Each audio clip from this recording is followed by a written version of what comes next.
വിശുദ്ധ കൊച്ചുത്രേസ്യ ഒരിക്കൽ പറഞ്ഞു, ഒരു പൂന്തോട്ടത്തിലെ എല്ലാ പുഷ്പങ്ങൾക്കും അവയുടേതായ സൗന്ദര്യവും പ്രാധാന്യവും ഉണ്ട്.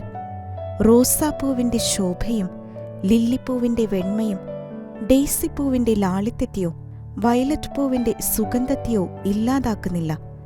എല്ലാ പൂക്കളും റോസാപ്പൂക്കളാകാൻ ആഗ്രഹിച്ചാൽ വസന്തകാലത്തിന്റെ മനോഹാരിത നഷ്ടമാകില്ലേ? ഇതുപോലെയാണ് കർത്താവിന്റെ ഉദ്യാനത്തിലെ ഓരോ ആത്മാക്കളും. ഓരോരുത്തരെയും ദൈവം വ്യത്യസ്തതയോടെയും വ്യക്തമായ ഉദ്ദേശത്തോടെയുമാണ് സൃഷ്ടിച്ചിരിക്കുന്നത്.